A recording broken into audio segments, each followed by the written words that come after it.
Hi and welcome to King's Football Show. Today we are going to speak about the breaking news in regards to Manchester City and the allegedly financial rules that they have breached. And today I got with me Josh from the TGT Discord and my good friend SV3 TV. Josh, how you doing, mate? Hello, I'm good. How are you? I'm great. And Steven, how you doing, mate? I'm all good. Unfortunately, pit line access didn't work today, but yeah, we move. We carry on as we are, and hopefully we still come out. Hopefully this week, come out of hospital this week. So I'm all good. You. Yeah, we wish you the best. And before I go through the comments and everything we're going to speak about today, just want to quickly send our prayers to Chile, Syria, Turkey, to any country that are going through an earthquake or anything difficult, to any family members directly or indirectly who's been involved with this. Our thoughts and prayers are with all of you. And there are certain things in life that is bigger than football, and we will talk about them as well. So we got a comment here from True City Fan. It's a Manchester City fan. We got Bro. Yes, yes. We got Peony in the building. Will this end up as a Netflix documentary? Maybe it will. Obviously, we got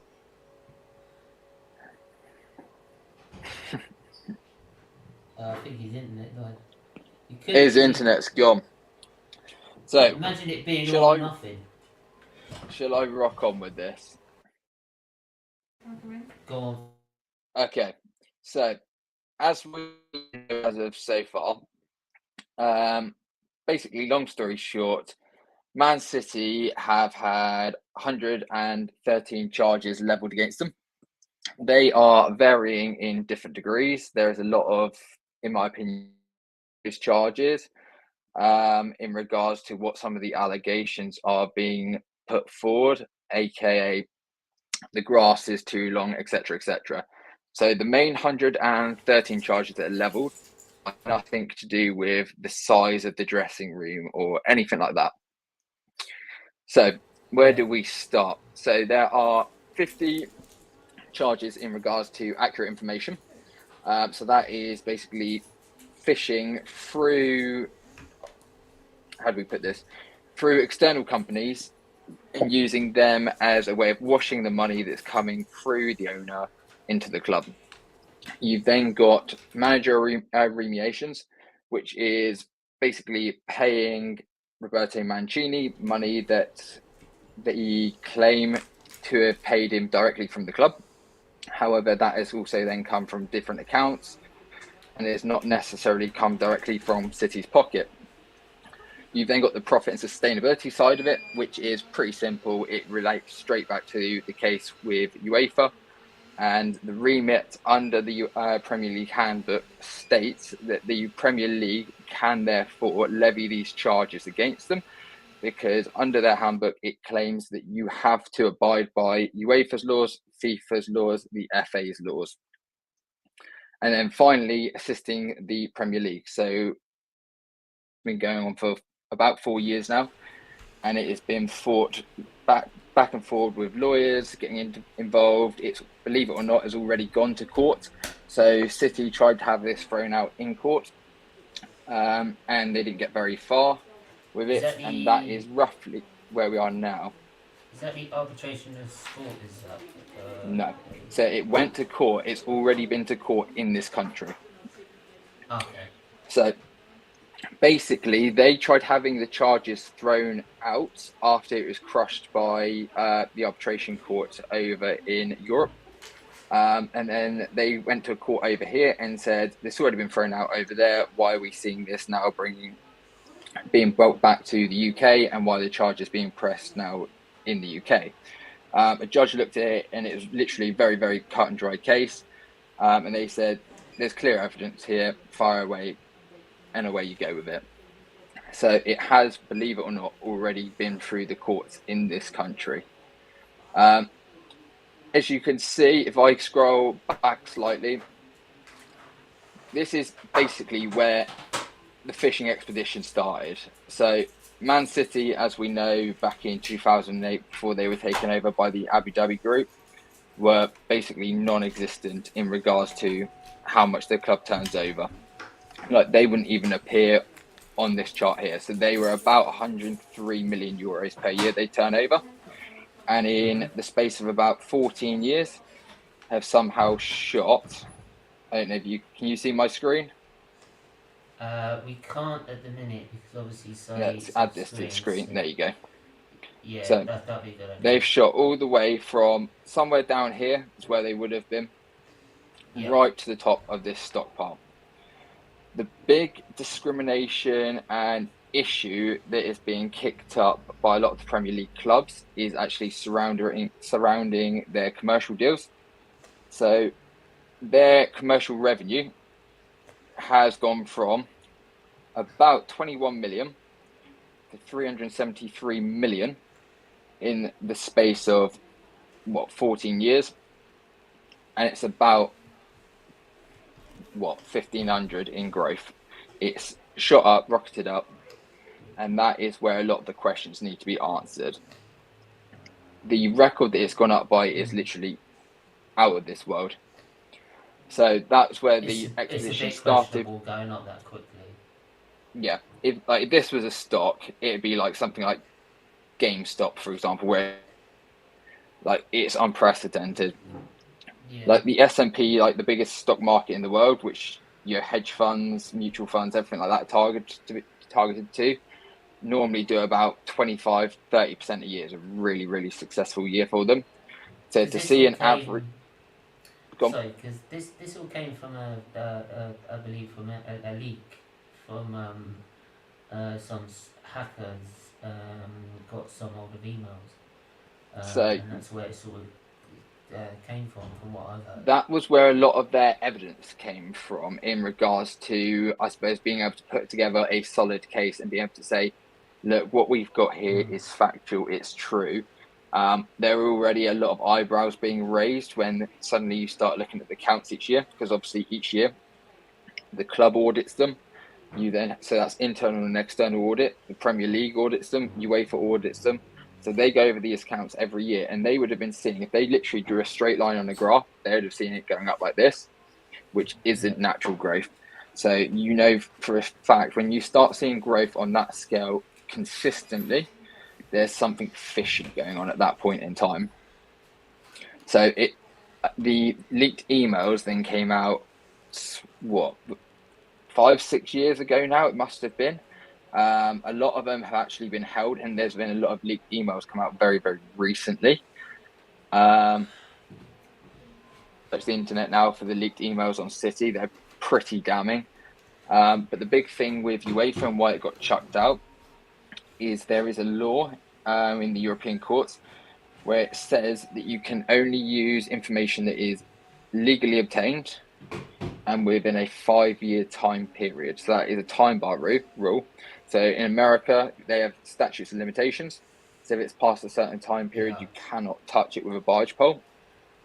With this, it's very similar in Europe. It's called time bar. And if it's past those 5 years, tough luck, hands off. There's nothing you can do against it. When it's like when you have a crime committed against you, you have a certain amount of time to report the crime or something like that. I'll just let everyone know in the chat. We are reading your comments. But by the way, just don't think we're ignoring them. It's just the fact obviously Saeed's not here, so we won't be able to put them up. So that's why we can't take this one down. I'll be honest with you, I am scanning over it as I'm going through, and a lot of this will cover over the course of it. So that's the long story short on the charges side of it.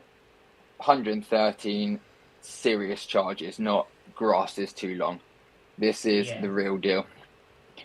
Like I said, you got the time bar. The only reason this got chucked out when it came to UEFA was solely on that and where the emails have been obtained from. The big difference is in this country and with the documents that the Premier every season, the Premier League get effectively a document that they sign that says we sign up to these set of rules. One of the things that you can do under the Premier League handbook is the information. It does not matter where it's come from. It can be illegally obtained, and therefore it can be admissible as evidence. You can submit that as evidence. Whereas in Europe, you could not. So these emails can be used as evidence. Big crucial one. The second one, rule, they can go and dig as far back as they like. So anything that they want, they could go all the way back to literally the turn of the century, and they could go that far back if they say what They wouldn't need to. They do to wouldn't, stop them doing so. they wouldn't be in the league. Yeah, you could literally go all the way back to literally when they first came about if you really wanted. So that is the big difference between us and UEFA. Other major difference, though, is this is not going to play out publicly like you've seen with the UEFA investigation. This is a closed-door committee. So you'll have Mr. Rosen, who will go out, who is the head of the Judicial Committee for the Premier League, who will go out and he'll select 2 other members, and they will form up a panel that will oversee the evidence from both parties side, the Premier League and Man City's. They will then take that information, scour through it, top to bottom. So he specialises in law. More than likely, you'll have a financial expert on that panel as well that will troll through the information as well. And there'll be another person there as well. I don't know what remit they'll have. It could be financial. They could be, again, like himself, a lawyer that will go through this with fine-tooth comb. And we will not know anything about this from the start till the finish until it's published on the Premier League website. So the next time you hear anything about this case will literally be Premier League website, and it will say guilty, not guilty, and that's it. That is the next time you're going to hear anything about it. Yeah. In regards to the punishments, they're pretty extensive. There's no black and white remit for what it can cover. So it's not like a sliding scale. If you do this, this is what happens, this is what happens, this is what. It is then to the Premier League to basically make a decision which will have been put to them by the committee with their recommendation of what they believe the punishment should be for said crime, which, like you can see on the screen, is anything from points deductions, fines, literally you name it, expulsion from the league. The list is huge. If City are found guilty, the big kicker with this, though, is they can appeal it. So you most likely will then go and see an appeal if this comes back as a guilty verdict. When it comes back with a, let's say, guilty verdict, they will then go and look to appeal, which will then see another panel made up of completely separate members of the committee who will then go through the evidence again and come back with their decision. If that then comes back as guilty again, there is one more stage that they can do, and they can take it to the High Court. The issue they have if they take it to the High Court, this will then more than likely be played out publicly at this stage. So all of this dirty laundry will then suddenly be aired outside for everyone to see. And as we know, there's been many cases where you've seen on the TV or the news or anything like that, where you know someone is done it, guilty, etc. But the issue with it, they've been able to get away with it on technicality, and that stigma sticks with them permanently. It won't go away, and they've just found a technical way out of getting around it. So whether it will ever go to a High Court stage if they're found guilty, I personally don't believe it will. I think at that point they will just suck the punishment up, because the effect it will have on their brand as a company is much more severe. If you get demoted, let's say down a league, you can hop straight back up the next. If you go down 2, you might be down for, I don't know, 2 seasons. But if you have irreparable damage to your name and your reputation as a brand, that's game over. That's chalked. At that point, you need to go and rebrand yourself as Manchester AFC or something like that. That's it. Go on. I just wanted to ask, because you look at the amount of punishments that are available, and surely there's got to be, because there's been questions about this for ages. Because when I first saw it, I was thinking, oh, we've heard this before, and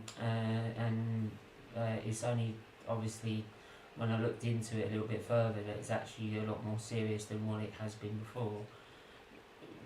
What what punishment would you think is probably most likely? City are going to be made an example of here with a guilty verdict. So this comes quite nicely onto, ironically, what's on the next section of this, which is why this has basically come out now.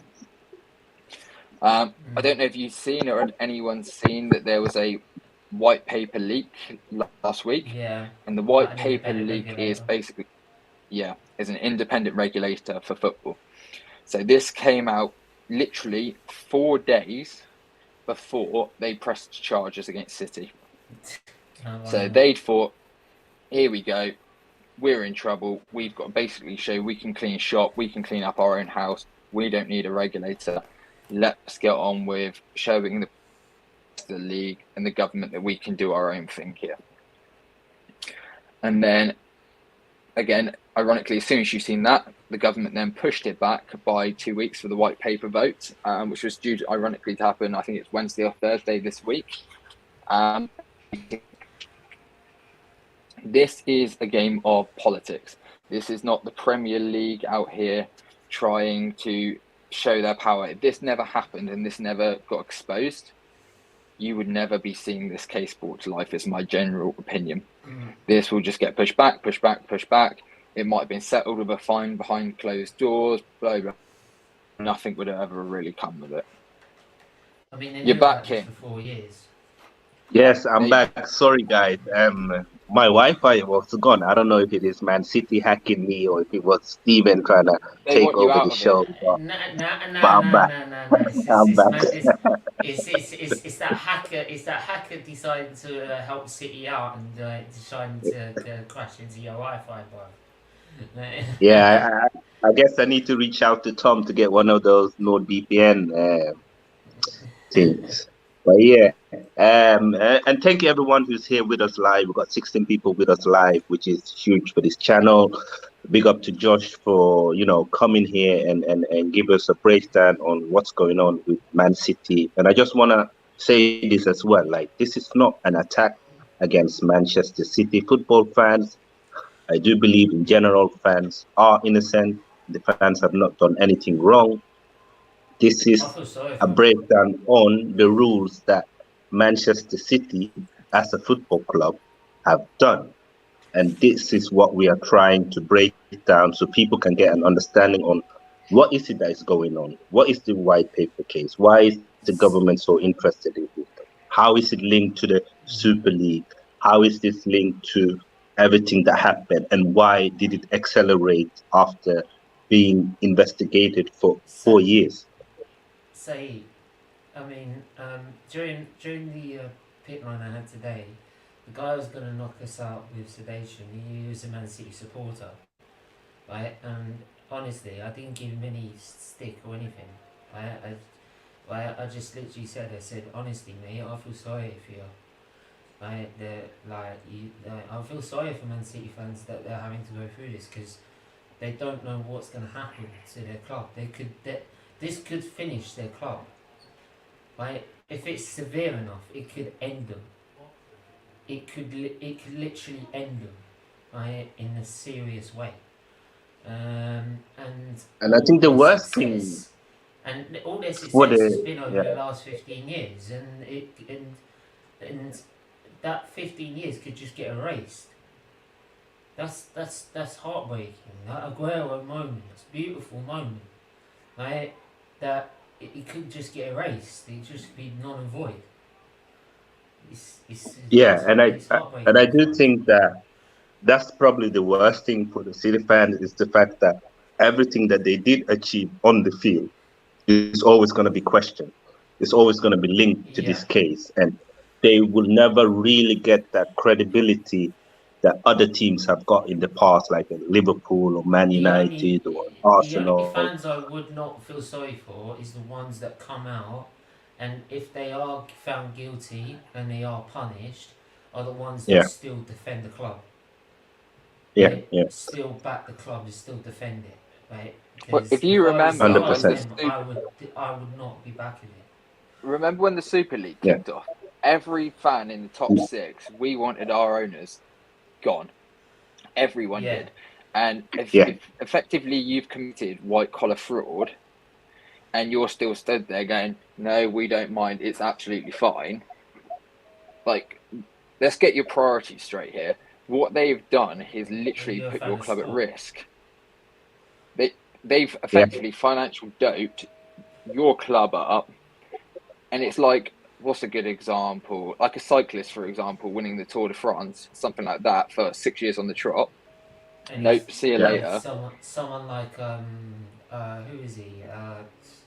Who is that cyclist dude? All I can think of is Found Bradley that done. Wiggins, but I don't know if he doped or not, so I'm not going to say his name. No, it was someone else. I can't remember who he was. Um, he won it Armstrong. so many times.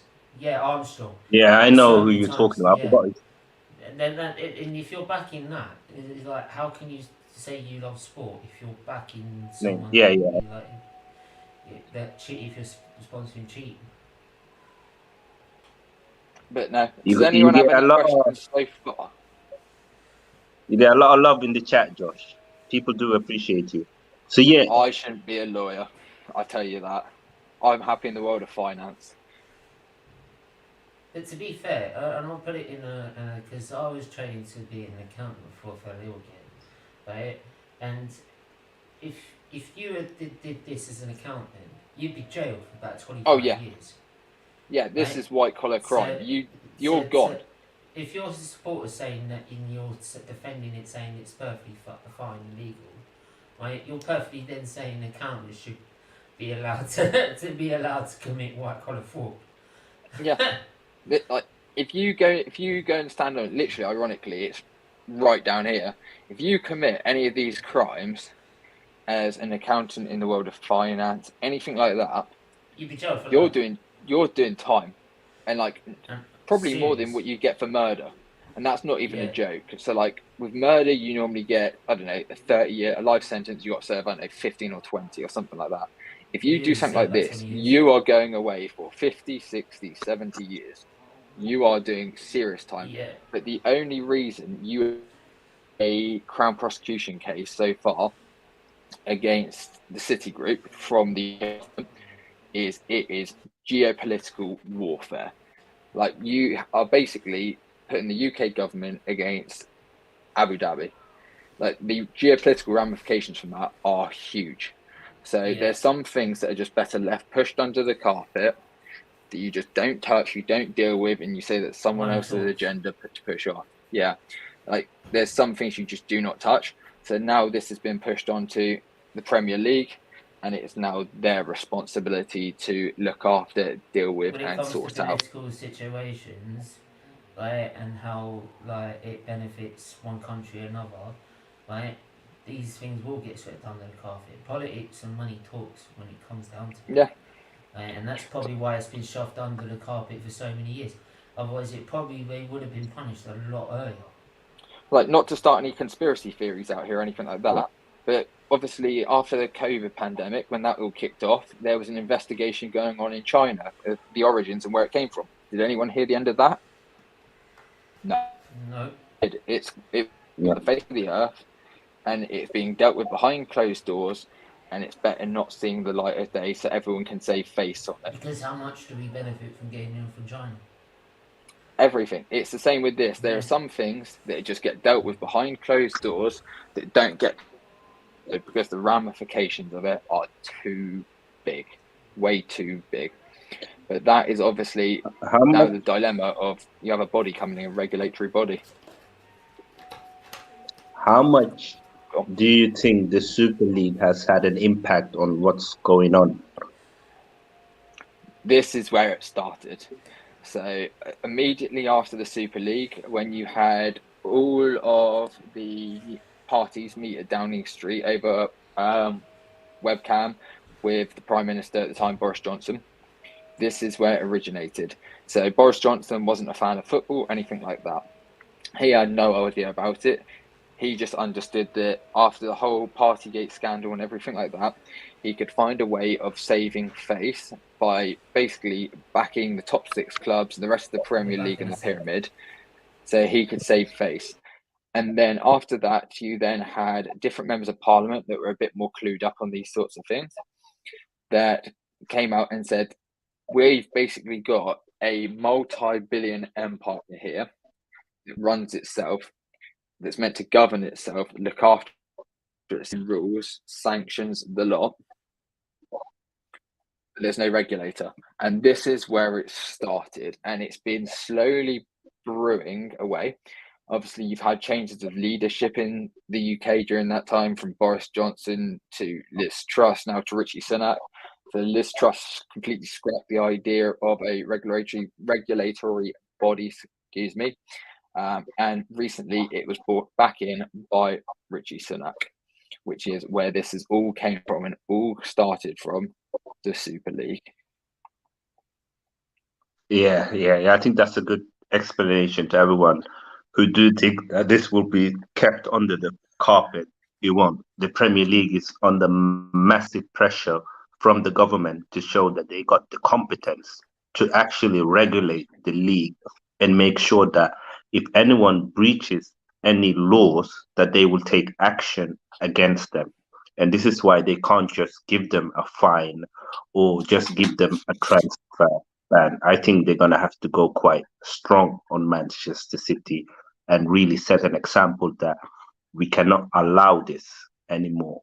Or they will lose the power of running the league, which means they will not just lose power, but they will also lose revenue. And obviously, they would not want to lose revenue.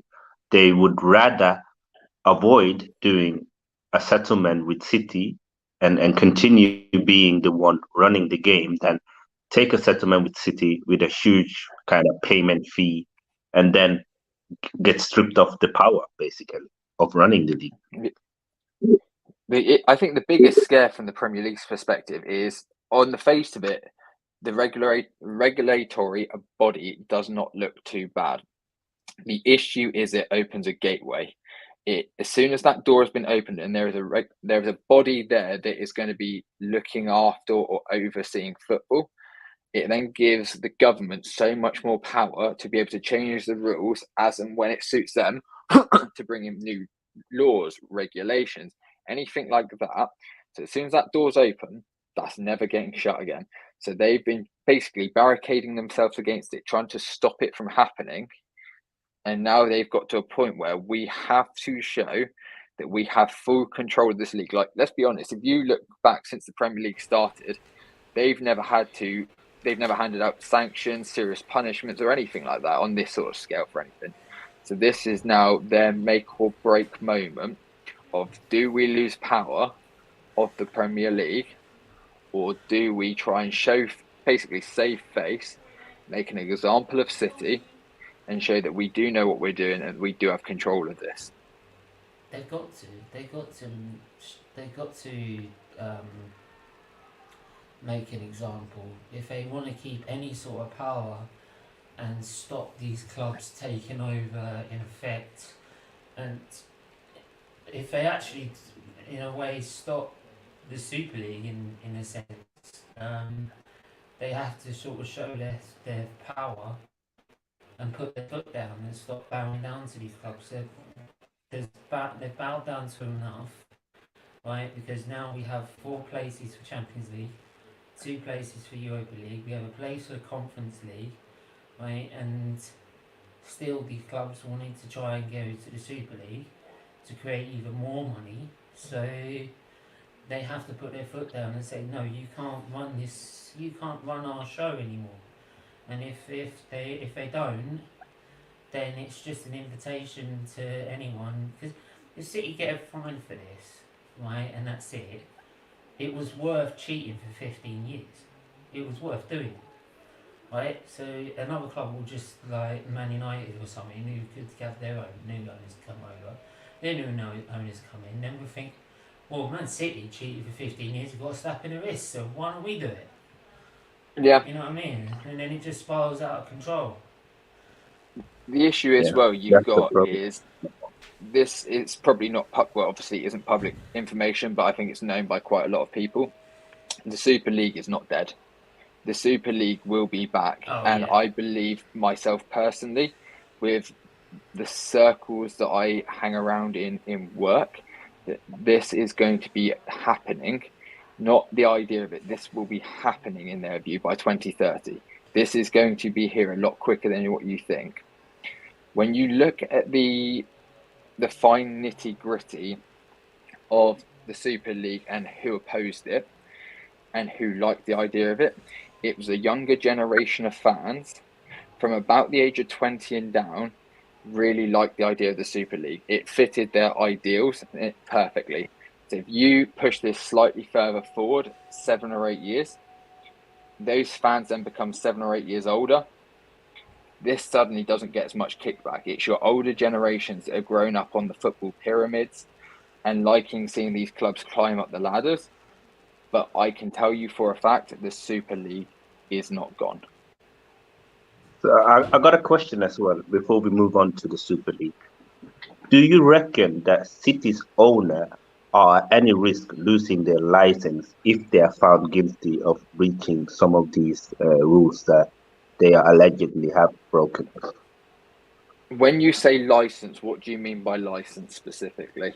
So license to be owner of an English club, like kind of what happened to Roman, where he lost his license. He went. The License to own Roman football. situation was very different in the respect of basically throughout the EU and across a lot of the world.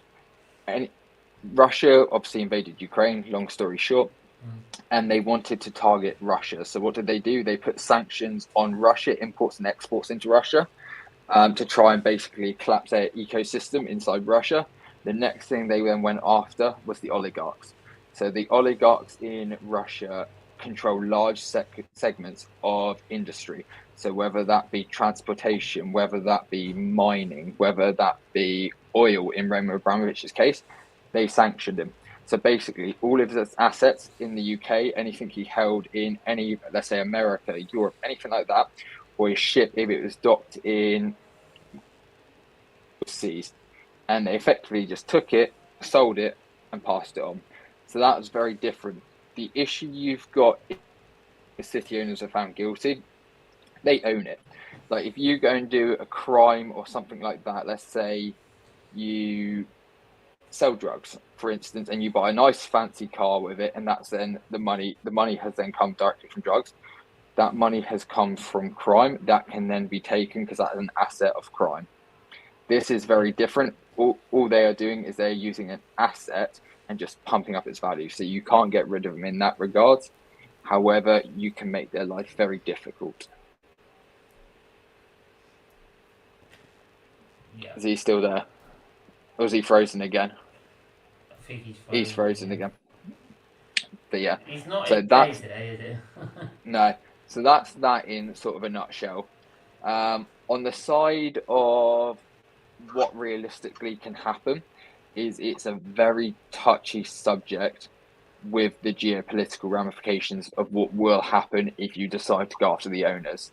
Yes, this has been done and they have sent money in and basically inflated their revenues. White collar crime, you can probably go after the accountants, the internal, the external auditors, anything like that, or British citizens that are directly involved in this. Under no circumstances at all will you see any ramifications, even if the Crown Prosecution Service decided that they wanted to go after the likes of Man City directly for white collar crimes. You will not see this go back to Abu Dhabi whatsoever. This will not be allowed to do so. This will be contained within the hemisphere of Britain. It will not go any further. Thank you for clearing that up to everyone that's here, including myself. That's a great breakdown. So, in regards to the Super League, obviously, it's not good for the Super League. Is not good for the Premier League, and it's not good for the UK government because a It's lot not good for of football, period. revenue. But obviously, this is also an interesting debate. Is it good for football? Is it bad for football? Who does it benefit, and who loses out? And the obvious ones are the teams, the smaller and medium-sized teams. They will not benefit from a Super League. The teams that will benefit from the Super League are the teams that will play in it. So they will get more revenue, more power, better sponsorship. Their brand will grow even more globally because that's the whole point of the Super League is to make sure that the owners and the big clubs they grow as a global brand. And that's why they want to play games all over the world so that fans will get more interested in football and pump in more money into the clubs. And they've I obviously seen, yeah, oh, I was gonna say I think the Super League's such an interesting debate.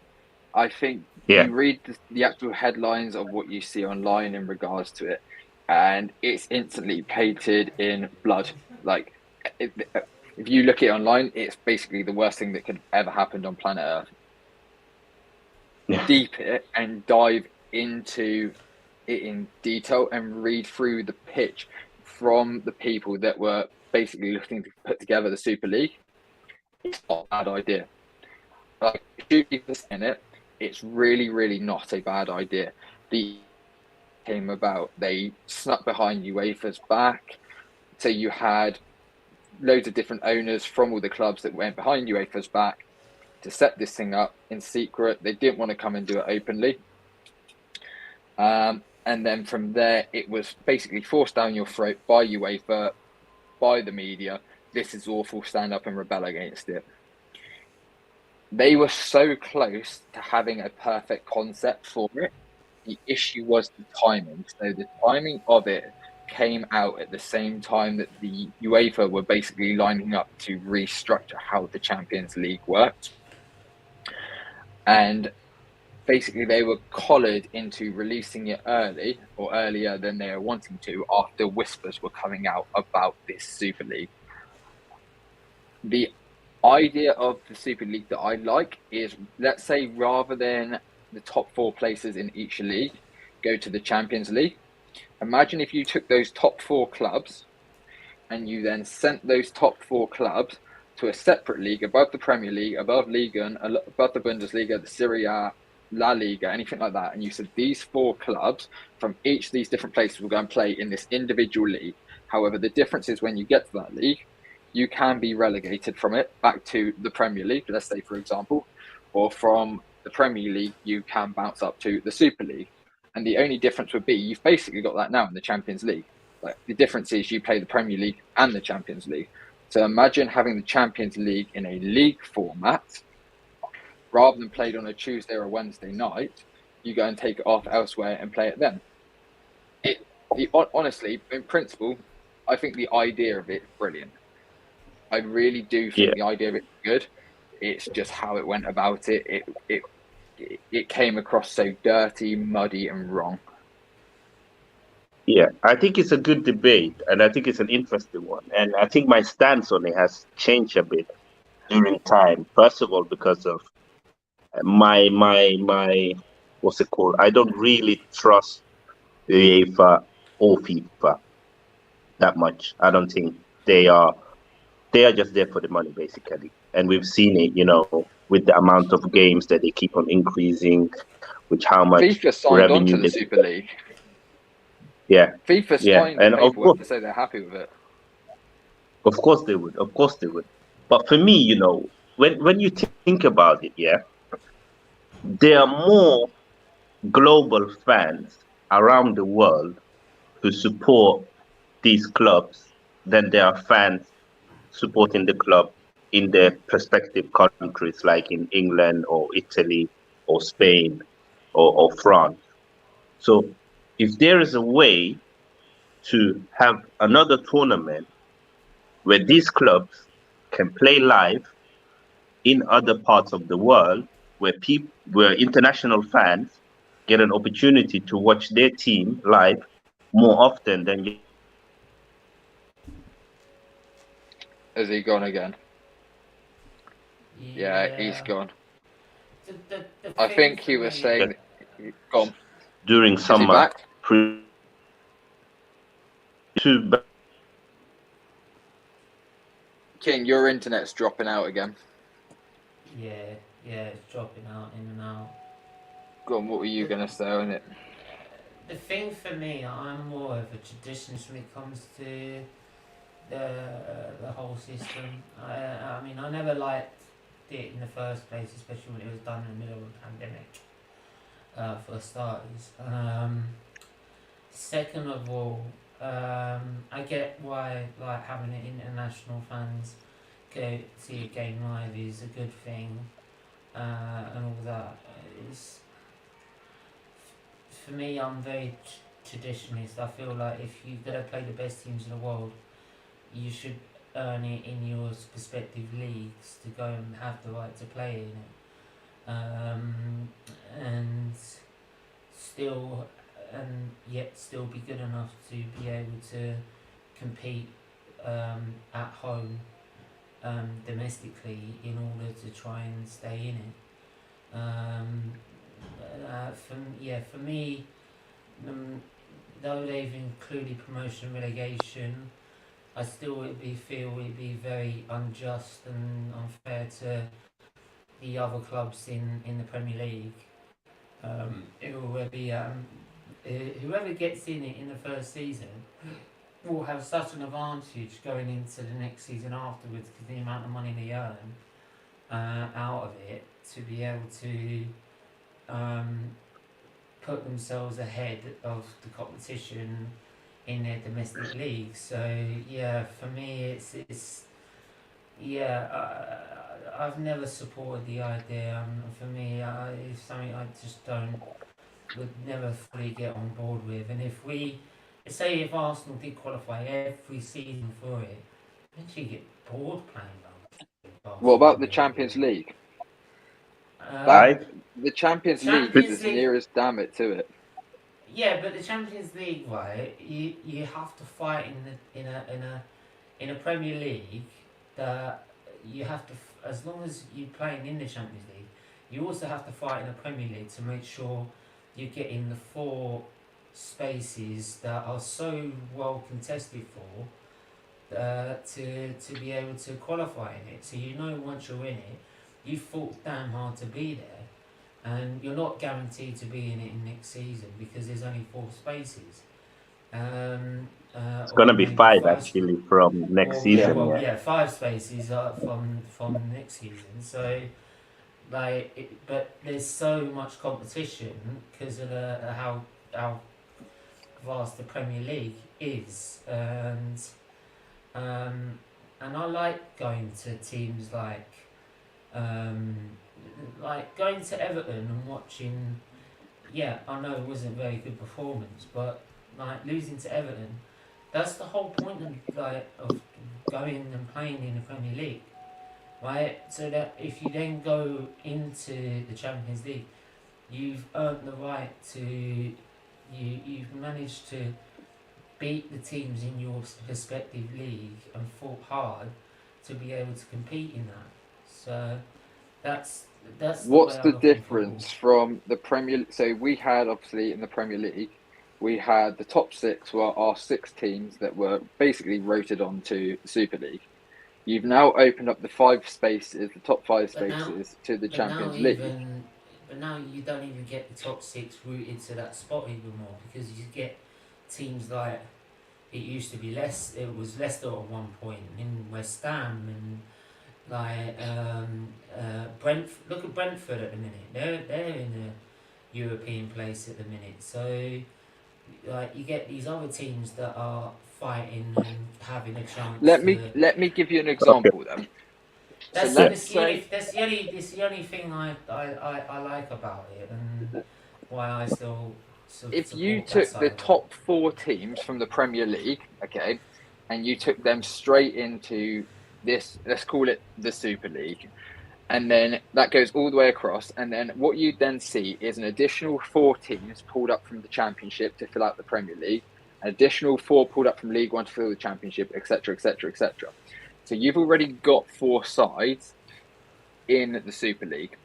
You could then take, I don't know, the top 2 or 3 would then, or even the top 2 could then qualify to switch places with the lowest performer from the English sides within the Super League, would then fall down, and they'd then swap with whoever was at the top of the Prem at that time, and it would just rotate like that. The issue is, like, this isn't going anywhere, so it will happen. Like, I don't know how you can physically stop it happening.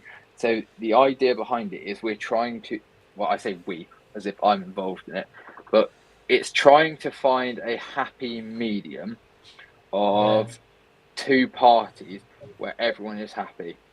That's Maybe the try issue and that's going sort on here. of maybe one where So I one have a place where question. I have a you question first, Stephen. say you have 2 places that come down the lowest performer, but the second place, the second from bottom, you have to play in a playoff with It's the the one same in the format as top you've got 2. now for the Championship. Yeah, I but have a question, Josh. you have to play in a playoff to try and stay in. That might I be have a that might be question an option. actually. Go. Is the Super League gonna be an alternative to the Champions League, or is the idea of the Super League to create its own league? Because for me, if it is an alternative to the Champions League, then I don't mind it because I do want to keep the It will Premier be an League as it is. alternative. So Because if you like, remember, can you be in the Premier League and also play in the Super League, or is the idea that when you play in the Super League, you don't play Premier League game? so when the Super League and the documents came out for the pitch of the Super League, it would be those teams forfeit the Champions League and they effectively play on a Tuesday or a Wednesday, a bit Oh like what yeah, you got in the that's what Champions it's League, like then. in this closed circle of the top, I don't know, 20 teams from, and then you had everyone else would then play, you play just as normal on a Friday, Saturday, Sunday, Monday. So it Yeah, that effectively that'd just be fine. replaced the Champions League. That was the big difference. But the issue everyone had with it is if it wasn't designed in America, and this is no hate on Americans or anything like that, where they have events where you don't have promotions and you have the same teams always there, if they didn't have that ideology, and the idea behind it was European, where you have promotions and everything like that, you wouldn't have seen this kickoff. Literally, they probably would Yeah. only change one small detail in it. Goodbye Champions League, hello Super League, and it literally would have been that simple. Yes. So to That's everyone the in the thing. chat, I just wanna 1 second, Stephen. I just wanna make one thing clear. Yeah, I'm not in support of Premier League teams not playing in the Premier League. I'm all for the Premier League being the Premier League. My issue is all with UEFA and how it's structured and the Champions League, where I don't mind if there is another competition that is not the Champions League, where it's another league or tournament, which is could be the Super League or something else. I'm open for the idea to have another tournament that is different to the way the Champions League is. The problem is though is that, for example, for me, I was born in Sweden, and teams in low ranked European countries, it will be even harder for them to be able to get into Europe or get into this Super League. And that is where is how do you do with them? And because of before you used to see, Copenhagen It's and Rosenborg and AIK, Djurgården, these teams used to come every now and then to the Champions League, and it would sponsor the club for probably 5 to 10 years.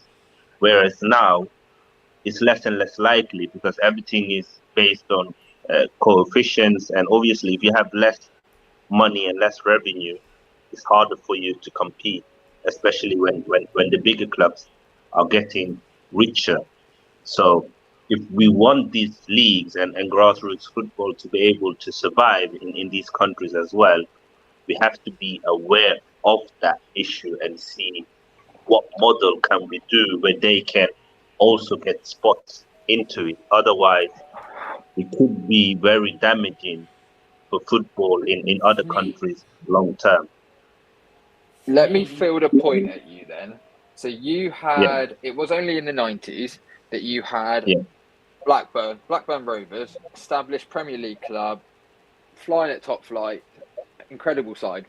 They've now fallen from grace, and they yeah, could be sat there having exactly the same argument that you're sat in the yeah, Prem with your X number of £1 million coming in because you're in the European spaces or you're in the Premier League and you're getting five, six, sevenfold what they're getting. mm, Whether you like it or not, this element exists in every level of football already. This is not something new. This is not something revolutionary. This is already here. But the difference is people don't want to look for it because at the moment, us as Arsenal fans, this benefits us. If we went to the European Super League, this benefits us. It might not morally, but these moral issues we already have with this Super League already exist in the Championship, League One, League Two, and all the way down. There's no difference. There's absolutely none. what do you make of this comment from James? And big up James and big up Tom and everyone from the TGT community and family. I do love that all of you have been here and supporting us. Appreciate it a lot. big If up. you allow club, which are businesses, to create a league, they will not allow their business to have any determinant. It will kill competition and ruin football. But like I said, if you could just Yeah, get rid of the element of these 18 teams or 16 teams, however many it was, if they yeah, don't have security in that, all you have to do is remove that one element. If that's the one sticking point for it not going ahead, remove it. You still have you've still got all that money coming in. The only difference is then, yeah. effectively, you've just got the Champions League, but rather than a knockout format, it's in a league format. That's the only difference. And what would I personally prefer for a competition on a Tuesday or Wednesday night? I'd want the Champions League, though, in my opinion, purely because there's more. If you lose in a knockout game, bye bye, you're gone. If you lose in the Super League, you just come back next week and play the same game again.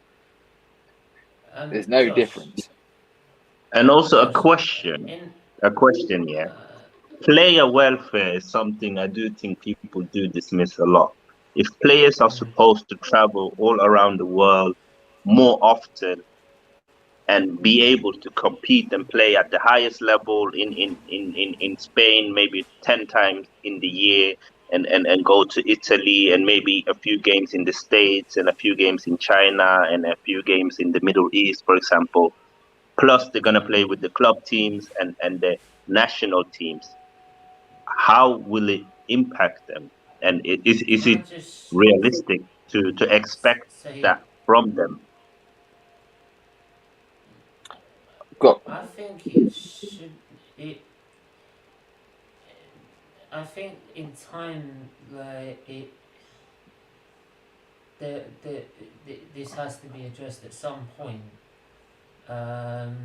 because as we keep saying, more and more games keep getting added, and it's how many games do we keep?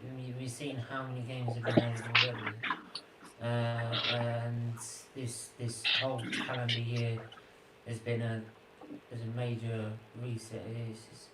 Yeah, but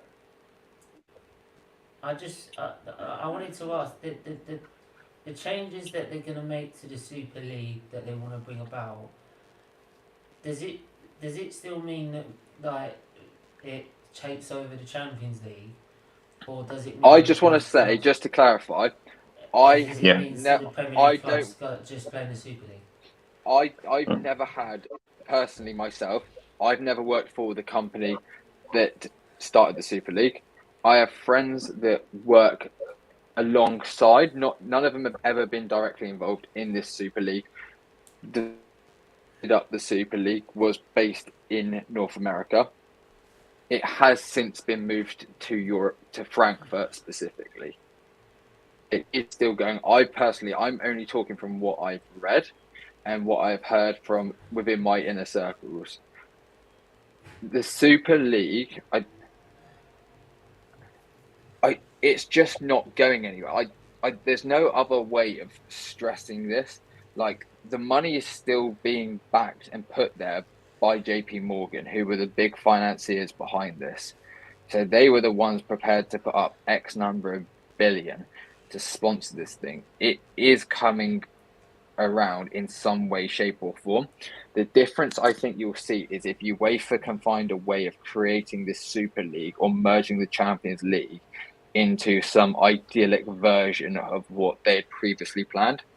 And then you just get someone like JP Morgan that will just give the money to UEFA from the sponsorship side of it. But on the side of who would run the Super League, the issue you could say that now is who runs the Premier League. Does anyone know? No. That's because Premier League, if I understand it, is its own organization, right? Yeah. Exactly. And it's different from the Exactly FA. Same as And the it's EFL. exactly that. And this is The and EFL what is his own and the organisation. problem we have today is that because Premier League run themselves, it's not being regulated properly.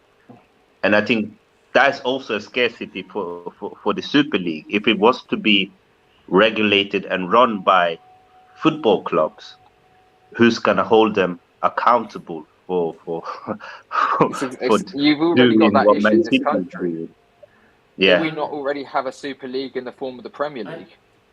I just, Yeah, we do, we I do, we just, do, we do, we do, we do. is it? Let's not kid ourselves. The Premier League itself has Is a become Super a League. Super League.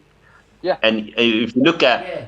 the amount of transfers, wages, superstars joining the Premier League, how well the Premier League clubs are doing in European competition, you will Yeah. understand that it is a Super League in England.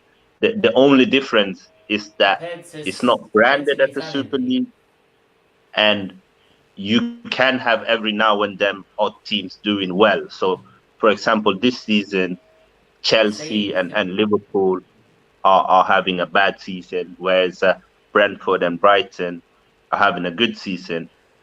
But no one would be surprised come next season if Liverpool and Chelsea are back. yeah, because see, compared to something like the Italian league, it's well levels above. Like in terms of money structure and performance, and it's levels above. They can't. Well, look at the The growth on Italian league can this. barely. Like, Can I just? I wanted to just quickly um, say something about the Super League and it coming back. Is it? Does it mean the Premier League clubs that join the Super League are just going to play the Super League, or is it? the Or they get idea to, behind it or are they previously, going to when play? Or are they going to play the Premier League as well? they play the Premier League, and instead of playing the Champions League on a Tuesday and Wednesday, they just play the Super League instead. But instead of Oh, it being a that's knockout not too much of a competition, problem then. the issue is there's two main differences. Is to a certain extent, once you were in, you were in, and two, the second issue Yeah. was it was a league format, not a knockout format. So those were the two main differences from Exhibit A to Exhibit B. It was roughly, but no, going back, you've got the issue here now already, and but personally, I don't think it'll be too long until UEFA decide they're going But to that's work out a way they can clamp down the Premier League, but because the that's not money too that's much being of a spent problem stupid. because I like the Premier League games that we play, so I don't want Arsenal missing out on like going to Burnley away, or like if they come up, that is, going to Nottingham Forest or going to these other big clubs that are not in the Super League, right, as well as going to play in Europe as well. Josh, That's the traditional face that I like. good stuff. Josh, what do you make of this comment from Gates? He saying Super League is a breakaway league to be able to avoid financial regulation and create a global league played and watched across the world. The Super League would replace the Premier League eventually. Or he didn't say eventually, but I think that's what he's alluding to. Yeah. So again, there's no argument there. It was a breakaway league, but the idea behind it was you would still play the Premier. It wasn't until after the FA came out and the Premier League also came out and said, if you join this, you're not joining us. It's one or the other. Let me just pull that comment. Where's it gone? But on the regulation side of it, you've already basically got that now in the Premier League. You have, we say we're regulated. Can anyone tell me the last time regulations were broke in the Premier League and the Premier League done something about it? When was the last time you've seen X, Y, or Z club has been fined for doing X, Y, or Z? Never. You've already got that already. Quiz There's Spartan. no difference. I'm not I'm not trying to be the one to stand here and condone the Super League. I Yeah, just don't want to come across as hypocritical when these things already exist in the business model that is the Premier League. Yeah. yeah. And I think when we actually think about who is the Premier League, and this is important to understand, the 20 teams that play in Premier League are the head of Premier League, and they are the What was the ones. Super League? Exactly the same. And it's the same form. The difference is that it will be X amount of teams from X amount of countries instead of 20 teams from Right. one country. Um. That's the difference. And So. I think that the problem is, yeah, and I'm just going to say this, the problem with football is that when the English league decided to create the Premier League, that's when they actually open up a gateway for the Super League. So if you go back then to the conversation that was going on back then, they are very similar to the conversation that's going on right now. The only difference is that it's even more global and involve less English teams and more global teams. And in the end, we live in a world where money speaks and money decides where the next trend is coming from. And the money that comes in from global fans is the reason why also our club are so successful and are so big. And these owners have realized that, and they've seen an opportunity to gain even more money and have less people above them deciding to them how they should own and run their club. And this is why they want to move away from the bodies that they're under now. And also, they've obviously seen the influence the Premier League has and how they've taken over basically the market of football, and even more so after COVID, where we can see that it doesn't matter how much depth these Premier League teams are in, as long as they can pump in money, they'll be good. And they will buy the best players and the biggest players and give the Say. best wages. Yeah, So I literally just typed in Google who runs the Premier League. So, like literally all yeah, it says at the top is the Premier League is a private company wholly owned by its 20 member clubs, who make up the league at any one time.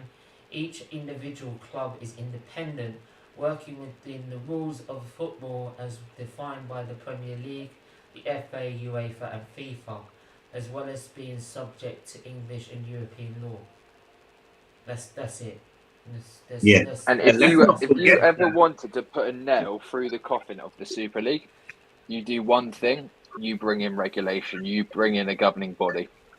That ends the discussion on the British side of it instantly. Yeah, It's not happening. If you had it regulated tomorrow, that Super League from a British perspective is done. It's never happening and cannot happen at that point in time. yeah.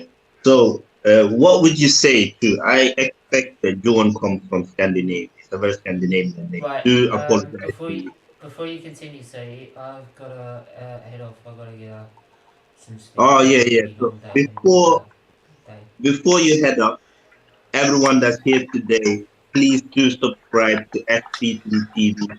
It is a charity channel that Stephen has set up for children with liver diseases. So every penny that the channel generates goes to the Children Liver Disease Foundation.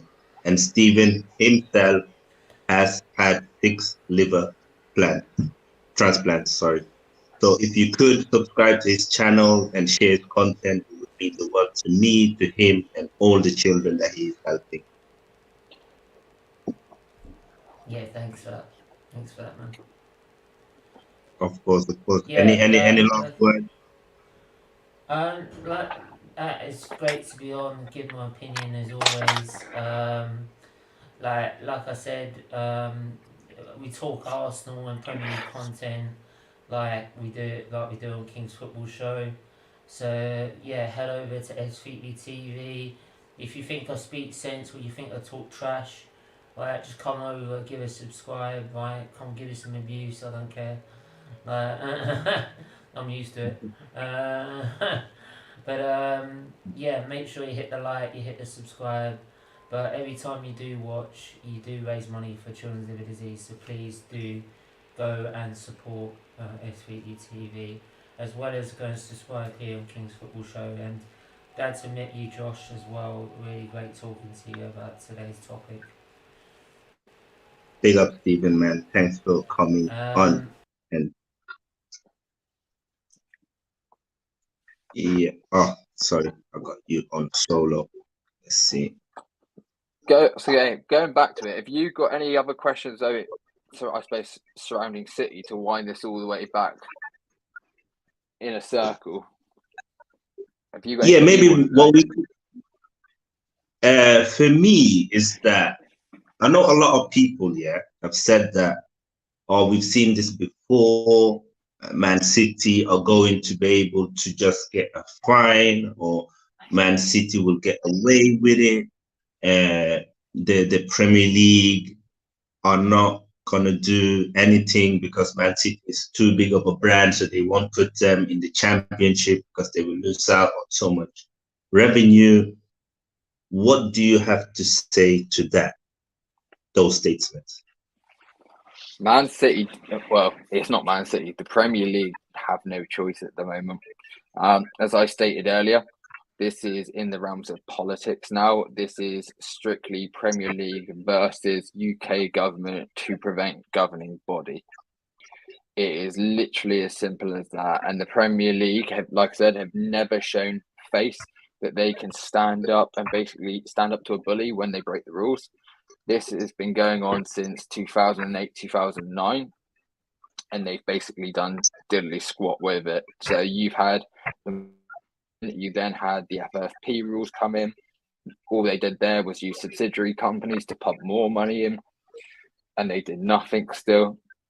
And you can just see literally here, look, they've gone from this to somehow, where is it?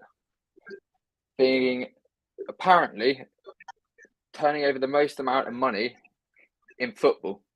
They top Real Madrid, Liverpool, United, Paris Saint-Germain, Bayern Munich, Barcelona, Chelsea, Tottenham, Arsenal, Juve.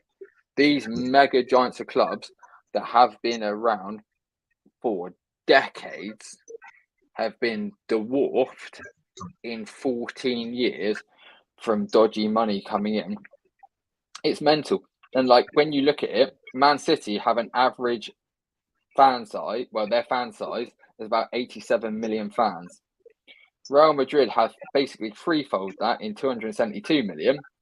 Yet somehow Real Madrid are making less. Make that make sense, people. Make that make sense. It doesn't. It is crazy. And listen, you don't have to be a genius to understand that something fishy has been going on over there at Man City with their finances, with the sponsors, and you know, it's just crazy that it took a leak for the Premier League to start investigating. That's what is sad, and the fact that they didn't have enough, or they had not put in enough resources to regulate teams to make sure to prevent this or to stop it at a much faster step, where it should not have been able to be ongoing for such a long time under their nose in their own body. We got another great. This. Yeah. They must have 100%. They must have. And we got another great comment here from James. Big up, James, and thank you for tuning in to the stream today. He said the government have produced the new white paper document, which are just waiting We are just waiting for the specifics of the document, but it's meant to stop. I've got them here for you. I'm one step ahead. Yeah. Perfect. This is what is in, from 1 to 6, outlined in the leaked documents that came out in the white paper. This is what the Sun got sent to them here. So it is basically on owners, on regulation, on basically building a model that is very similar to what you see currently in Germany, where you have members on the board that are fans. Don't forget, it was only a week or two ago Brentford elected their board, who was a lawyer, lifelong Brentford fan. He's now sat there on the board, can oversee everything that's going on, and they basically want to roll this out across the whole of the Premier League. So we get an idea of what is going on behind the club, rather than have situations like we've got now of money coming in from dodgy places, left, right, and centre, that shouldn't be entering the club. Yeah, but do you think, as James was saying, that the white, first of all, do you think the government will still, regardless of what the Premier League do you think the government eventually will still go ahead with their white paper case? Yeah. Number one. And number two, if they do go ahead with it, do you think they will be able to prevent the Super League to happen? Or do you think it will happen, but it will be in a way that still benefits the UK government? So the body will come in. Fact. And I can say that as a fact. One that is closely tied to it, shall we say. This is going ahead whether you like it or not. The last thing the government want to do, let's use a really simple example that everyone knows: cryptocurrencies. Cryptocurrencies were dished out, and everyone went, no, the governments all went, no, we're not using Bitcoin to buy X, Y, and Z. What did you then get a couple of years later? Central banks started working on their own form of cryptocurrencies, which are still ongoing now. So they're happy with it. They just want control of it. Similar thing with this. They want control of it. They want to be able to make sure that these things are happening, but they have control of it. The last thing they want to do is see 6 of the UK's biggest assets in Spurs, Arsenal's, the 2 Manchester clubs, Liverpool's, Chelsea's, jogging off to a Super League somewhere and losing somewhere in the regions of 4 billion in combined income, just vanish out the country. Like, in the grand scheme of it, it's not a lot, but in regards to people coming over from overseas to travel to see games, the appeal it gets on TVs, everything like that, they won't want that going anywhere. It won't. You will have a governing body. I think the difference is you will just see the Premier League turn into our own form of Super League. It, like we said earlier, we're basically already there. When you've got Chelsea spending $750 million, like, let's not kid ourselves here. It's mental. It's absolutely insane. Like, yes, you can say they found a loophole. It wasn't really a loophole, but they just exploited something that was already there that no other owner wanted to take the risk on at the time. And they've just ran with it. But the difference is, when you look at what we make in revenues from broadcasting, for example, the views that we get from TV deals, literally exactly like that, it's a no-brainer. And then from that, you then get commercial heritage from that. Everything like that. People see things on TV. What do they want to do? They then want to go and buy the product. They want to buy the shirt. They want to buy the ticket. They want to buy the memorabilia that comes with the club.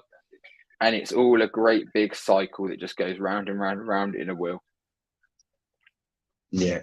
And I got a question. It's good that Moss was talking about TV ready. Do you think we will see Premier League create their own Netflix, similar to what they do in the US with NBA and NHL, etc., where they kind of own their own streaming site and they can give it to a lower fee but spread it to more people? Let me ask you a question then. If you could have a business, let's say you own barbers. Okay, you own Yeah. barbers across London, for example, and you Yeah. can give this business to someone else. So you can give Yeah. them the royalties of it. So you still own the underlying asset. So you still own, aka the barbers. But the difference is you don't have to run it. You don't have to sponsor it. You don't have to worry about the advertising of it. All you have to do is just watch cash streams coming into your back pocket. Take on all of the risk and then publicize it and then do everything yourself. You're going to take the royalties, you're going to run, you're going to kick your feet up, you're going to watch the money roll in, you're not going to do a lot else. It's a no-brainer that the Premier League do exactly the same. There's no benefit. Like there's not even a financial benefit for them doing it and taking on the risk. Okay. So I have to take this call 1 second. What's this You question? can, Let's see if we can do this. yeah. Josh, investigated, and do you think they'll be okay? I have had this debate in the TGT group chat quite a lot, and a lot of people don't think they'll be all right. I don't think they will. To break it down in really simple layman's terms, when they don't get Champions League, they miss out on about £120 million per season in revenue and broadcasting deals. And then if they don't get Europa League, they then miss out on about 80,000. So they lose 60 just from the Premier League to the Europa League. If they get neither, don't forget the Premier League's regulations on FFP are very different to UEFA's.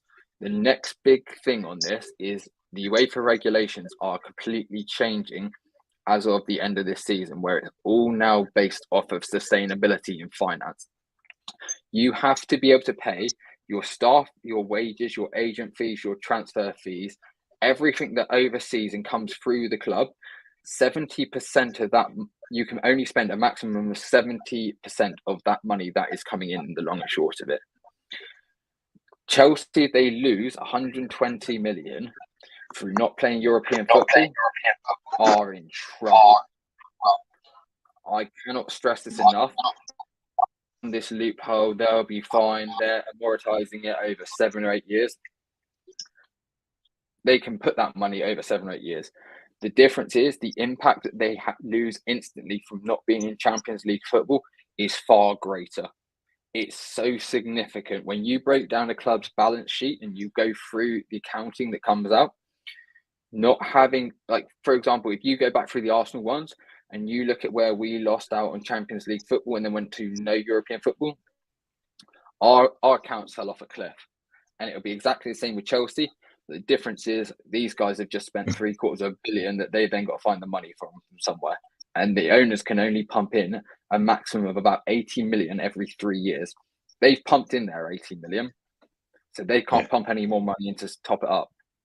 And if they can only spend 70% of their revenue and they go over that, they then break financial fair play with UEFA, which is the very strict version. The Premier League is very generous and very light on it.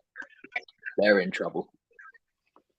But isn't the issue that if they only get a transfer ban, let's say for 2 seasons, and they get a fine, they've already built their squads, so they will probably be back in the Champions League quite quickly.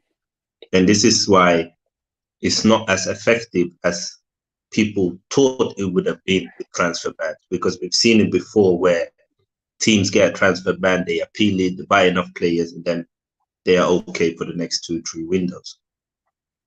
What would happen to Chelsea then if let's say Chelsea miss out on European football totally, and they break these kind of FFP new rules that are coming in? What would happen to Chelsea as a club? If, let's say, Chelsea got a transfer ban, let's say, argument's sake, we go to the end of the season, we press fast forward, and Chelsea get a transfer ban, and they get it for 2 years.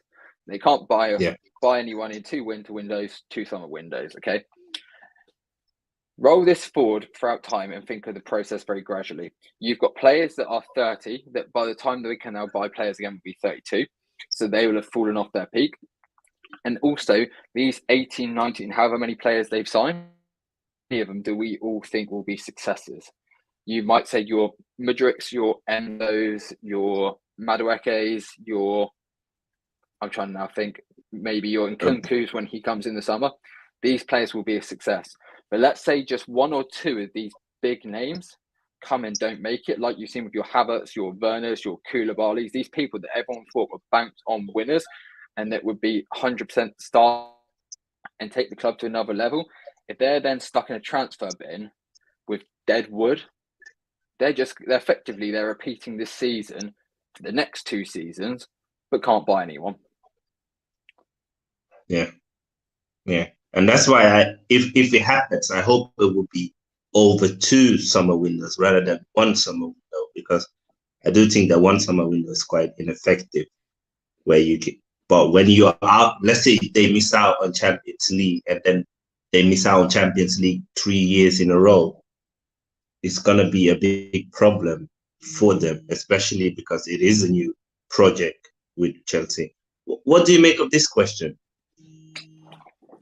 And do you agree? As an Arsenal fan, I don't want Man City to be. You don't want. So, am I right in saying that you don't want them banned unless trophy this season? As an Arsenal fan, I don't want Man City to be banned unless we win the trophy this season. I think if Man City are found guilty of cooking the books, the banter's going to be there from rival fans in regards to all of those trophies they've won over those times. They've all got a little asterisk next to them. So when they say we've won 6 Premier Leagues, what have you? Going to soon be very simple. You're just going to go, well, you cheated to get your way there. You cheated to get your way there. You cheated. A bit like we do with Spurs now. What have you won? Nothing. Yeah, the same answer will go to City. What have you won legitimately? Nothing. And let's not forget that as Arsenal fans, we missed out on Clichy, on Nasri, on Adebayor, on Bakary Sagna, Kolo Toure. I've probably missed a few players going to Man City because they were able to cheat the system. What we're to say is that if they were doing it the right way as we were doing it, that we would not have been more successful and been able to keep some of our key players. Let's not forget that. So when people say that I don't want this and that happen to Man City, if they've cheated, I want them to get maximum punishment, because I don't like cheating, especially when we've suffered for over 15 years doing it the right way. It pains me that one of the clubs that we missed out on so many players to were cheating and getting above us because they were cheating. Yeah, I think the other thing that's not been touched on here, I've tried doing some research into it today, but I'll be honest, like I said, my area expertise is not law. If this comes out and that they have cheated their way into effectively winning all of these trophies, let's say, for example, we've missed out on Champions League for X number of years. There are seasons there where we could have gotten to the Champions League if City weren't there. We've then lost out on £120 million, for argument's sake. Other clubs have missed out on trophies or winning the league. If, for example, if that was in the civil life, if that was on Civvy Street, for example, you sue that person for that £120 million that you've missed out. Do these clubs, not only if they are found guilty from the perspective of the Premier League, but from a club-to-club basis, is there grounds to then go on and sue these clubs? Someone mentioned it before on another stream I was watching, and I went and thought, okay, this is a good point. Let me go ahead and research this. I can't work out if you can or cannot sue them, but my obvious answer is I don't see why you can't sue them, because they have financially impacted you. So they could have lawsuits coming out their ears for the past 14 seasons if it's been found out they've cheated to get themselves there. I don't see why not. Yeah, and big up to Luke as well. And if this is something you guys are interested in, I will have a conversation with Josh later on, and we might bring more content similar to this, where we will discuss, Super Leagues and finance and what teams like Man City, Chelsea, PSG, etc., what they've done and what impacts it's had on clubs like Arsenal and Liverpool and even teams like West Ham's and Everton's, teams like that who sometimes they miss out, or Leicester who sometimes miss out on 1 or 2 points from going into Champions League. Whereas maybe if Man City didn't cheat, they would have been able to be there. And this is why I do think, and this is probably why so many of the Premier League teams want City to get relegated if they are found guilty of these charges, because all of them have suffered. There's no argument to say that it's benefited any other team. All of them have suffered, and we don't. If we are against the Super League in general, then surely we are more against teams that are cheating.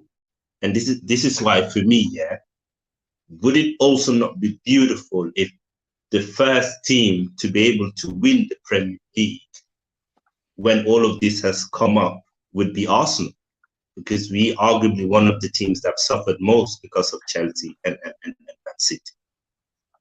Yeah, I've just had a quick look now, very, very briefly. I had a look. So if you went down the route of stripping trophies or anything like that, 2011-2012 season, City don't win it, United do.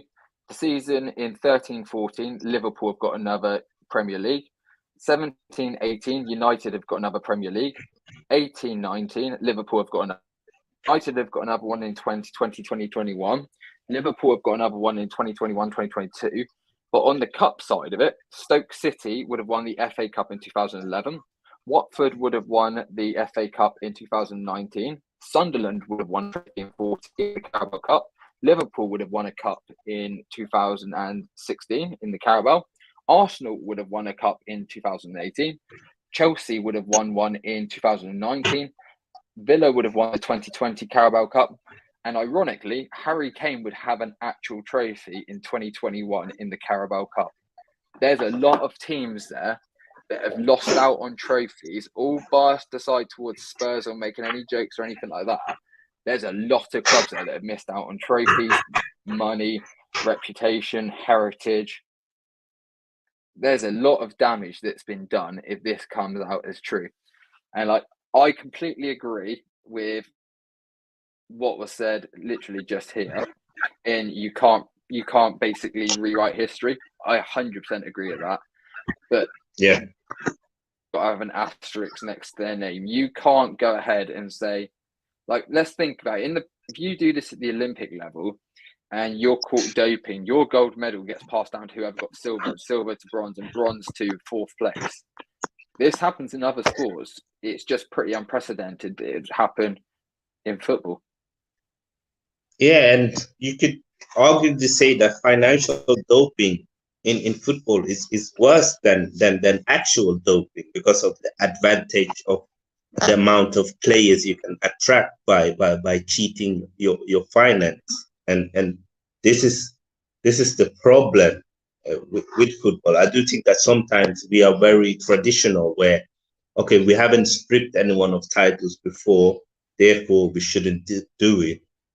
But I think the best statement to send to teams like Man City is to actually strip them of their titles, relegate them.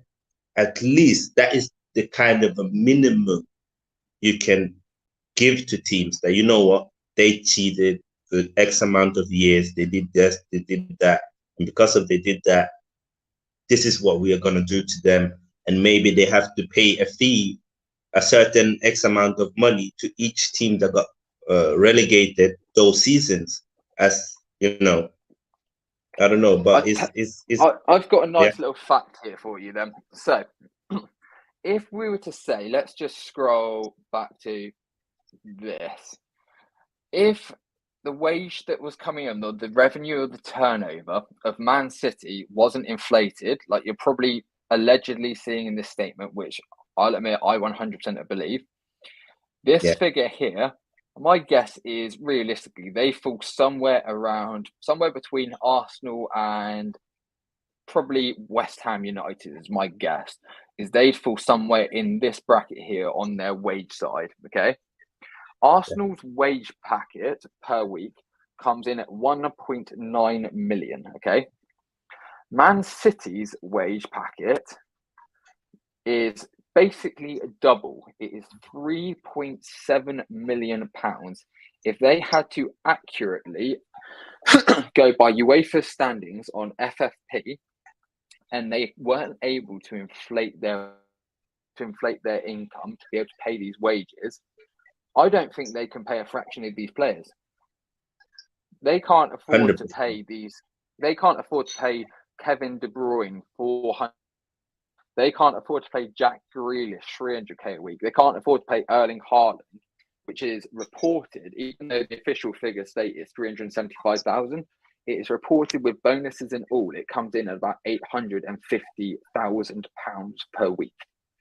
They can't afford these players that they have on their books, and the only reason they have some of these players is because they've potentially boosted up their income to say, look, we can afford them. You could be looking halfway down this list and say, Kevin De Bruyne can't afford to be at City. Erling Haaland, Jack Grealish, John Stones, Phil Foden, they can't afford these 5 players to put themselves back in line. If you take these 5 players out of their side, where are they finishing in the league? Yeah, and if you've done that since 2009, then what would their actual success and finances be in 2022? Because they would not have been as successful as they are. So therefore, their revenue would probably be even lower. Yeah, I just don't see a world in which they're even anywhere close to the figure. Like, I haven't had the chance to actually sit down and try and financially work this out in an Excel spreadsheet, because it would literally take me days or weeks to do. And unfortunately, I don't have that sort of time. But I'd be amazed if it even came in at a quarter of what the figure they're claiming. I could probably see that. I could probably get on board with them being somewhere around the Arsenal Tottenham level if I had to be really, really fair on this. So I could probably see about half of it. I cannot see even close to the juggernauts of Man United, Liverpool, Real Madrid. No chance. No, it's not. It's not possible. It's not possible. And I think a final question before we have to end this fantastic stream that's been going on for 1.5 hours. Don't want to keep Josh too long. So James is saying, what will happen is a fine, slap on the wrist, and a couple of windows ban from transfer. What do you have to say to that? If that happens and you get exactly that result, you'll see that white paper voted in the very next day in Parliament, and you'll see a governing body by the end of that season for football. It's that simple. Yeah, there's not a lot more to add on that. I agree. I think the reason why they will go hard, number one, the Premier League is the other 19 teams, so they are probably themselves pissed off with Man City. This is what people need to understand. It's the rivals who owns the Premier League. So all the other 19 teams are angry with Man City. And there are allegedly already 8 to 9 teams of them who wants Man City to get relegated. There are probably more, but they don't want to put themselves out there until more evidence and the hearings are out.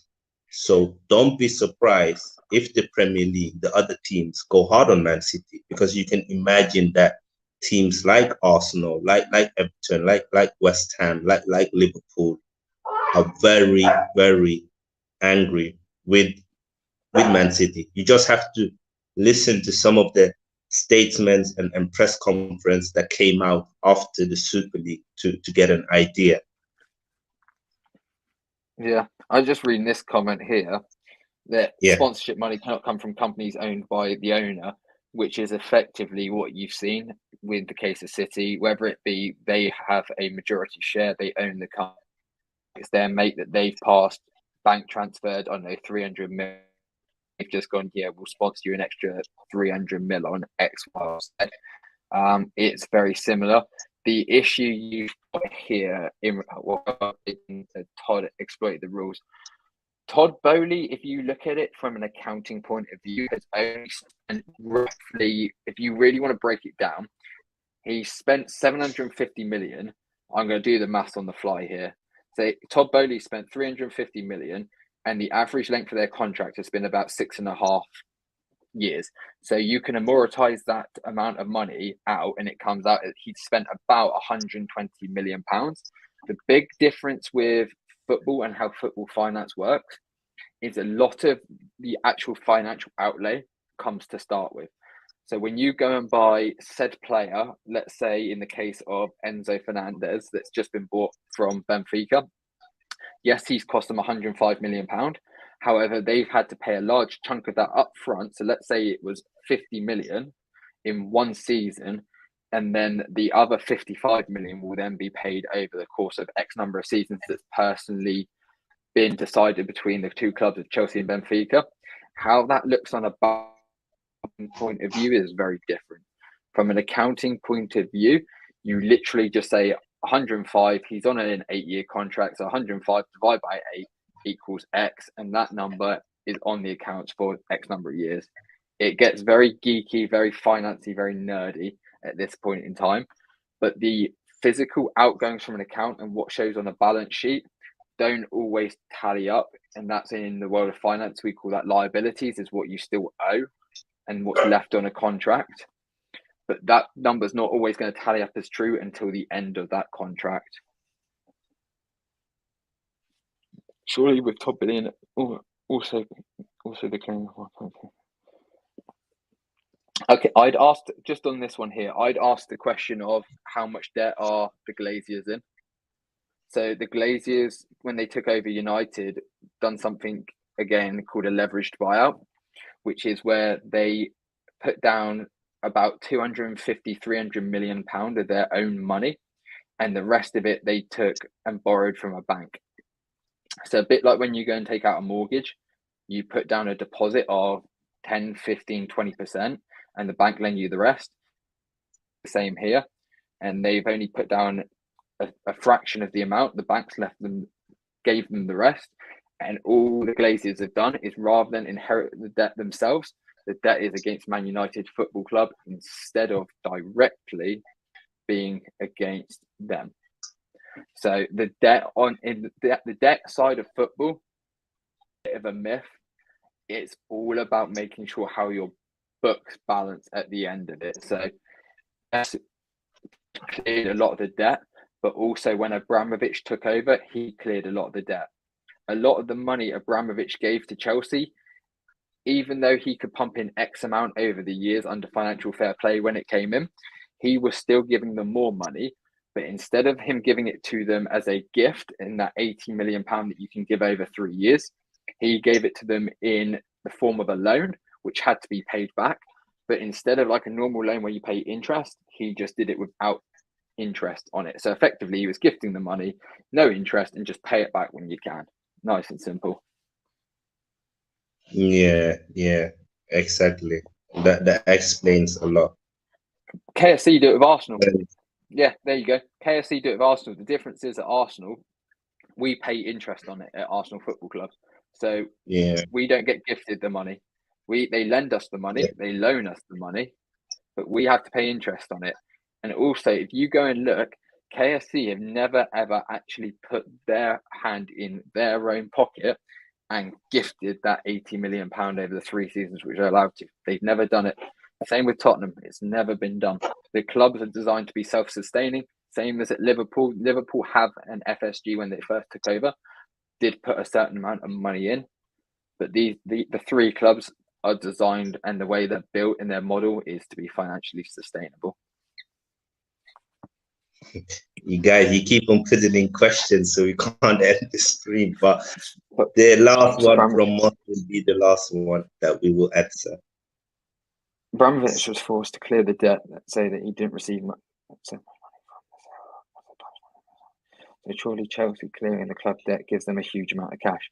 Okay, so when Chelsea, so the Rain Group is an investment bank. So they are very similar to what I do personally for a job in America. So the Rain Group effectively act as, how do we put this, like a consultant, a financial consultant, and they will go in there, they will advise, they'll look at mergers and acquisitions, they'll look at how the club can be ran better, how it can basically provide as much money as possible. Or from the other perspective, they're a shop. So if you want to buy something, you go to them. If it's up for sale, you put in your bids, closed, sealed, delivered. Okay. When it comes to Chelsea, it's a bit of a sticky situation in regards to, we know what was paid for Chelsea Football Club being about £2.3 million. There's also an undisclosed figure in there, which is money that can be put into the club for a new stadium, which is currently planned on being done, for transfers to start basically and kickstart them going on. We don't know how much that is and how much money they've been allowed to pump into the club. However, that's still the amount of money they've put in still has to basically fit the Premier League and UEFA's threshold for FFP. So you can't just buy a football club for let's say you buy Liverpool Football Club, let's say it's self £1 billion, and your threshold that you've been put on top to invest into the club is an extra 2 billion. You just go and take that 2 billion, because that would be the biggest loophole in world football. If you could just buy, to say you're going to put X amount into it and just send it straight in. That doesn't exist. It still has to comply with rules and regulations. You'll most likely find it's done from a tax efficient purpose of why they've pumped X, Y, and Z amount of money in. It's certain. They've never dealt with the M&A side, the mergers and acquisition side of a football club. I do it with other major companies, but not necessarily this. But my guess is it's from a tax perspective rather than anything else. Thank you, Josh. And thank you to everyone who tuned in today. Thank you to Tom for spreading and sharing the stream. Thank you to Stephen coming on. Thank you to Moss, Lou, Peony, James, and each one of you who've been here, watched the stream, put in great questions and comment. I think for this channel, it's probably been the best stream that we've done so far, and it's really down to Josh. So big up to you, Josh. Thank you so much. Thank you, but it's all yours. Honestly, a lot of people have been asking a lot of questions in regards to what's going on with Man City. There's a big interest in it, and you've really done an amazing job to break it down, explain it, and simplify it for people who don't work within finance or don't have a large knowledge in these kind of situations. Thank you, honestly, for having me. I quite happily come back at any other time. If anyone's got any other questions, if you want to hit up King, ask him any questions, he can probably send them on to me. Vice versa, if anyone's in the TTT group chat or Discord, pop up, send me in the DM. If you've got any questions, I'll happily answer them for you. 100%. Thank you very much. And if you do have any content that you do want to see on the channel and where Josh can be part of it, don't be afraid to ask, and we'll do the best to get it back on the channel. But that is it for us today. Thank you so much for all of you who were here with us. It's been a long stream, but it's been very enjoyable. We are out.